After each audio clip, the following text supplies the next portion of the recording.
पहले मुझे मुल्ली कहा गया, मुझे आतंकवादी कहा गया, मेरे बाप तक को गाली दी गई, मेरे भाई को कहा गया।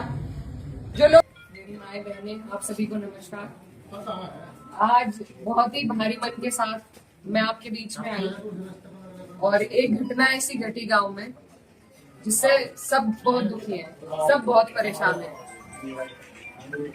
मंदिर का इस तरीके से मंदिर को खंडित करना, किसी भी आस्था की जगह को खंडित करना, ये कहीं भी बर्दाश्त के काबिल नहीं है और इसकी जितने कड़े शब्दों में वो हम निंदा करते हैं। और जो भी कोई इसका मुजरिम है, जो चले गए, ना उनका कोई हिमायती है, ना कभी किसी ने उनकी हिमायत में फोन किया।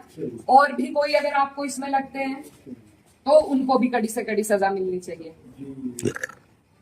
मेरी ये आप लोगों से बस इतनी विनती है कि यहाँ पर पूरा गांव है हमारा, हमारे पक्ष के लोग भी हैं, विपक्ष के लोग भी हैं। एक तरीका होता है आलोचना करने का, एक तरीका होता है विरोध करने का, और विरोध से किसी को आपत्ति नहीं है। लेकिन जो जिस तरीके की भाषा का उपयोग किया गया, जो चीजें कही गई धर्म के ऊपर, बिरादरी के ऊपर, महिलाओं के चरित्र के ऊपर, क्या हम पूरे देश में ये संदेश देंगे कि ऐसा हमारा समाज है, ऐसा हमारा इलाका है? ये मेरा आप लोगों से सवाल है।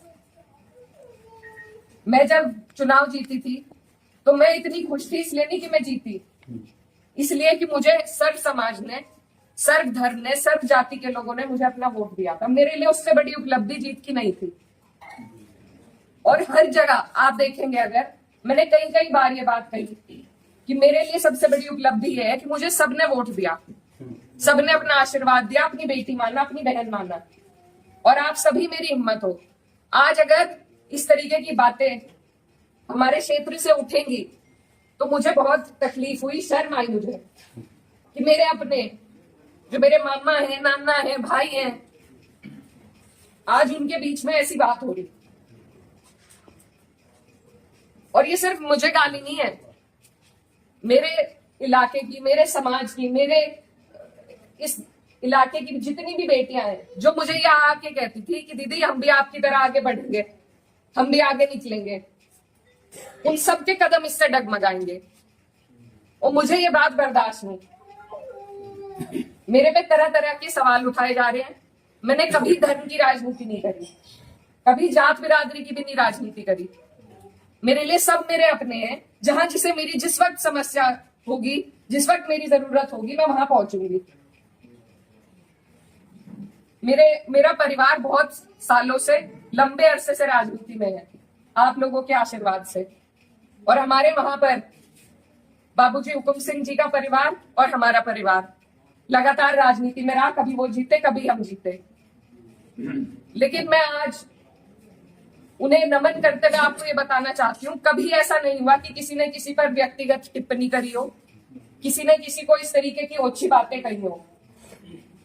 तो वो एक राजनीति का स्तर था। और आज जो राजनीति का स्तर हम लेके आ रहे हैं, मेरे काम हो सकता है लोगों को पसंद ना हो, बिल्कुल 5 साल बाद मुझे आपके बीच में आना है। मैं किसी आपकी कसौटी पे खरी नहीं उतरी, मैं वोट मांगने की भी हकदार हूं और आपको देना भी नहीं चाहिए। लेकिन अगर कोई आपके इलाके से कोई लड़की अगर हौसला कर रही है, आगे बढ़ रही है, तो क्या उसे गालियां मिलनी चाहिए? क्या मैं आपके समाज की बेटी नहीं हूँ? ऐसी ऐसी बातें रोज देख देख कर कि इन्होंने तो धर्म बदल लिया था, ये तो सब हमारे इतिहास का हिस्सा है। इसका जवाब मैं दे सकती हूँ या कोई और दे सकता है क्या? मुझे किसी ने कहा कि अपने पिता की तरह कभी कभी खनक आती है आवाज में, तो मैं वो बात बदल नहीं सकती। मेरे खून में शामिल है, बिरादरी भी खून में शामिल है। निकाल लो, आप निकाल लो मेरा खून। लेकिन इस तरीके से ना तो मेरे समाज का, ना मेरा सर इस तरीके से ना झुकाओ सारी दुनिया के सामने ही। मेरी आप सबसे अपील है हाथ जोड़ के। मैंने कभी नहीं कहा, कभी नहीं करी मैंने धर्म की राजनीति, ना मैं करूंगी। बहुत आसान है अगर मैं सिर्फ मुसलमानों की बात करूं, बहुत आसान है, मुझे कहीं भी नहीं जाना। हिंदू मुस्लिम सब करने बहुत आसान है, लेकिन मैं करना नहीं चाहती। आप सब मेरे अपने हो और मैं करूंगी भी नहीं। कोई कितना ही धकियाए, ये मेरी कसौटी है और पूरे 4-5 साल जो भी मेरा टाइम बचा उस पर मैं खरी उतरूंगी। मैं कभी भी इन लोगों से दब के उस रास्ते पे नहीं चलूंगी जहां ये मुझे चलाना चाह रहे हैं। मेरे इलाके ने जो हम सबका सर ऊंचा करा, दिल्ली की मीडिया तक ने इस पर रिपोर्ट बनाई कि वहां से ऐसा उदाहरण पेश हुआ है कैराना से। ये उस उदाहरण को तोड़ने की और सिर्फ अपने लालच की, सिर्फ अपने लालच की राजनीति में जो लोग इस तरीके से समाज को तोड़ रहे हैं, तो वो पहले मेरे पत्थर मारे, मुझे गाली दे, मैं सबसे आगे रहूंगी, लेकिन मैं इस काम से हटूंगी नहीं। आप सब मेरे अपने हो, मैं किसी को नहीं छोड़ूंगी। और ये जो लोग हैं, जो बात अभी मामा जी ने कही कि ये जो लोग हैं जिनको आजकल महापुरुष की उपाधि दी जा रही है, महापुरुष अगर कोई है तो बाबू हुकुम सिंह जैसे लोग हैं। ये नहीं है जो समाज को तोड़ रहे हैं, जो हिंदू मुस्लिम का विवाद पैदा कर रहे हैं।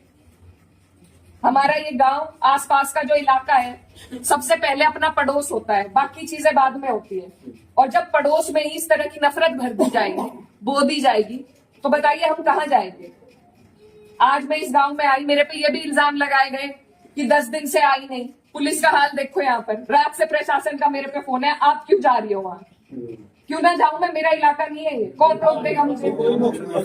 लेकिन हम इसलिए नहीं आए क्योंकि खोजपुरा में 13वीं थी, उस वजह से उस सम्मान में हम राजनीति की बात करने आपके बीच में नहीं आए। लेकिन हर बात के विवाद बढ़ाना, इल्जाम लगाना, आज आपके बीच में आके धरातल के जो हालात है वो भी सामने आए। आप लोगों ने कई बातें बताई, कमेटी को लेकर बात बताई, वो सब भी जांच का विषय है। लेकिन फिलहाल जिस पे उंगली उठाई कि इस बच्चे ने ये करा, क्या वो बच्चा जेल नहीं गया? उसके गार्जियन भी गए। अगर मैंने हिमायत करी, आप मेरे 10 जुत्ते उठा के मारो। उसी दिन वो लोग जेल गए, उनके गार्जियन जेल गए। और अगर और भी कोई होता, कोई भी हो, मुस्लिम हो, मेरे परिवार का हो, मेरा सगा हो, कोई ऐसी हरकत करेगा तो उसे सजा मिलनी चाहिए और कड़ी से कड़ी सजा मिलनी चाहिए। ये प्रशासन आपके बीच में है, आप इनसे पूछ सकते हो। अगर मैंने हिमायत में किसी से भी फोन कर रहा हो कि नहीं उन्हें छोड़ दो, वो मुसलमान है, लेकिन मुझे इतना अफसोस हुआ